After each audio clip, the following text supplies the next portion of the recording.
siz tradersiz. Bu video aynan siz uchun ko'rishingiz kerak. Demak, boshladik. Bu videoda men scalper trader va day trader farqini tushuntirib beraman. Tanlov o'zingizdan bo'ladi. Birinchi o'rinda bozordagi umumiy shakllanishni ko'rib chiqishimiz kerak. Demak, birinchi holat bozorda asosiy shakllanish minimum buzilishi, maksimum va yana minimum buzilishi. Demak, har bitta holatdagi shakllanishda ichki holatlar bor, ichki valnalar bor mana. Bozor ichki maksimum minimumlarni shakllantirib ketgan. Endi ketdik.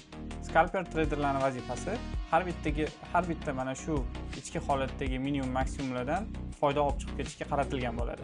Ya'ni tez savdo.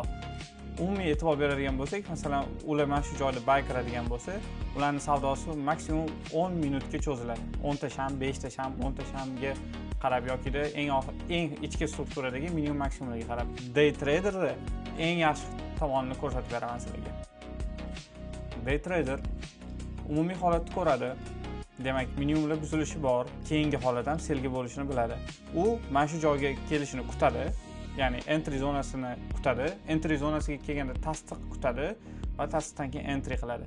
Va umumiy holatda eng kamida 700-800 pips foydada chiqib ketadi. Ya'ni u asosiy yo'nalishni biladi. Endi sizga savol, siz scalper trader bo'lib agressiv savdoni xohlaysizmi yokida day trader bo'lib xotirjamlik bilan umumiy bitta yo'nalishni olib ketishni xohlaysizmi? Xulosa, agressiv savdoda siz risk holatingiz yuqori bo'ladi. Keyingi videolar nima haqida bo'lishi uchun like, podpiska, kommentga mavzularni yozib ketsanglar bo'ladi.